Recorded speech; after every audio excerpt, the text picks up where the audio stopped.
मल्होत्रा साहब के घर में सुबह से ही बड़ी रौनक थी। आज ऋषभ का जन्मदिन है। ऋषभ मल्होत्रा जी का पोता है, जो अपने मम्मी पापा के साथ छुट्टियों में अपने दादा दादी के घर आया हुआ था। ऋषभ के कॉलेज के फ्रेंड तो यहाँ थे नहीं, इसलिए परिवार वालों के साथ ही उसकी बर्थडे पार्टी मनाई जा रही थी। उसके जन्मदिन पर घर के सभी लोगों ने कुछ न कुछ उसे गिफ्ट दिए। जब रात को सब अपने कमरों में सोने चले गए तो ऋषभ गिफ्ट खोलकर देखने लगा। टेबल पर एक खूबसूरत सा गिफ्ट बॉक्स रखा था, जो उसे उसके दादाजी ने दिया था।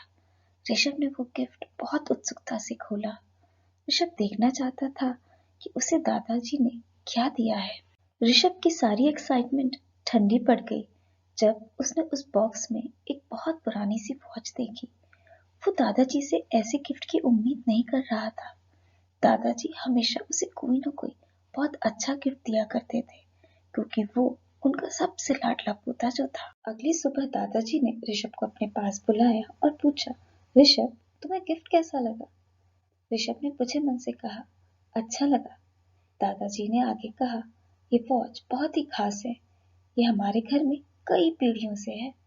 मेरे ख्याल से ये वॉच लगभग 100 से 200 साल पुरानी हो। उन्होंने कहा, तुम चाहो तो इसे इस्तेमाल कर सकते हो, नहीं तो हमारे खानदान की निशानी के रूप में अपने पास रख सकते हो, या फिर तुम इसे पैसों के लिए बेच भी सकते हो और तुम्हारा जो मन करे वो खरीद लेना।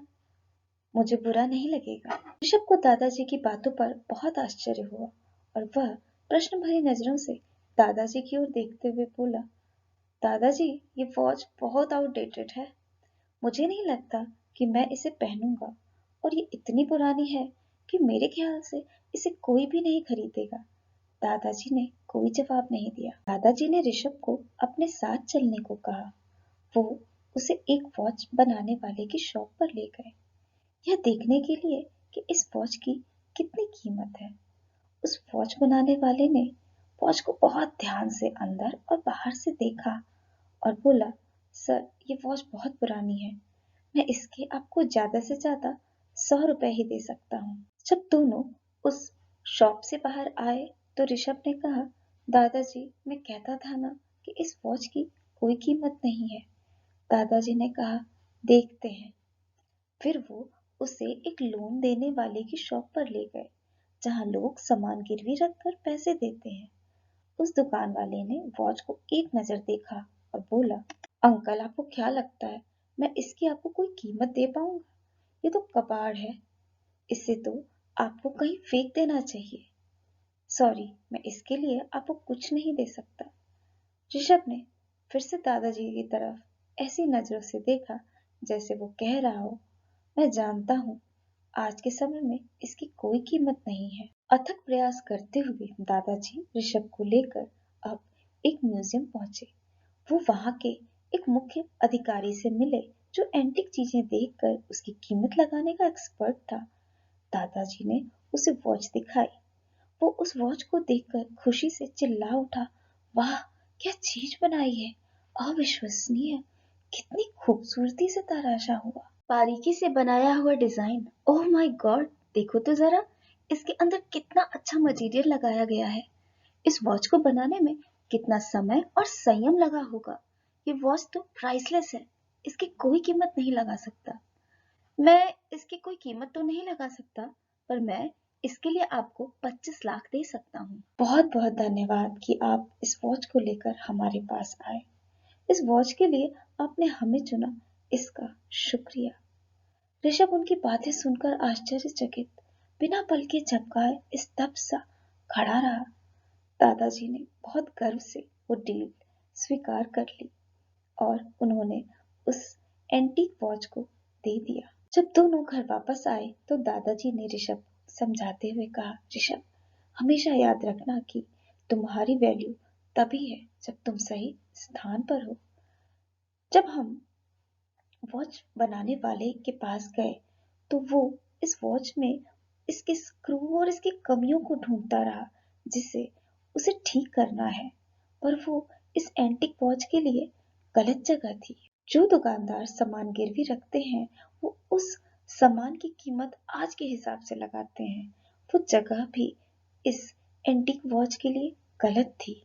पर जब हम म्यूजियम पहुंचे, जहां पुरानी बहुमूल्य चीजें रखी जाती हैं, वहां के एक्सपर्ट ने ना तो इस वॉच का करंट रेट देखा, ना ही उसने आज के समय के हिसाब से इसकी कमियां देखी। इसलिए उसने इसकी सही कीमत इन सब बातों के परे लगाई।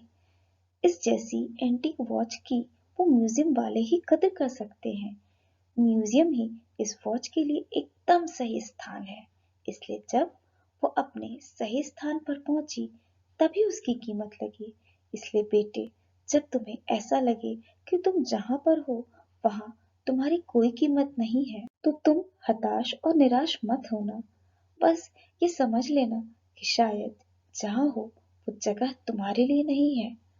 कुछ लोग ऐसे भी होते हैं जो तुम्हारे अस्तित्व का एक छोटा हिस्सा देखेंगे और ये जाने बिना कि तुम पूरी तरह कैसे हो, तुम्हारे बारे में अपनी गलत राय बना लेंगे और तुम्हें जज करेंगे।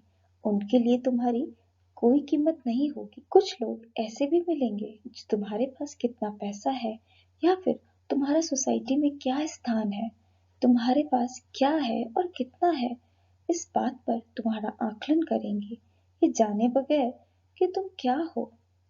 इसलिए तुम्हें उनकी तलाश करनी है या उन तक पहुंचना है जो तुम्हारी सही कीमत समझे। इस बात के परे कि तुम बाहर से क्या हो, जो तुम्हें सारी गलतियों और कमियों के साथ अपनाए और तुम्हारी सही कद्र करें, वही तुम्हें तुम्हारी जिंदगी में आगे बढ़ने की प्रेरणा देंगे।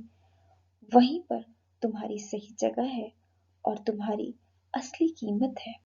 इस कहानी से हमें ये सीखने को मिलता है कि हर इंसान खास होता है। सब में कोई ना कोई खूबी जरूर होती है, बस उसे पहचानने वाला चाहिए।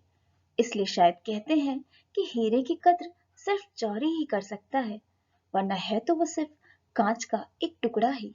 अगर आपको यह कहानी अच्छी लगी हो तो इसको लाइक करें, शेयर करें और ऐसी ही कहानियों को सुनने के लिए सब्सक्राइब करें हमारे YouTube चैनल स्टोरी तेरी मेरी। धन्यवाद।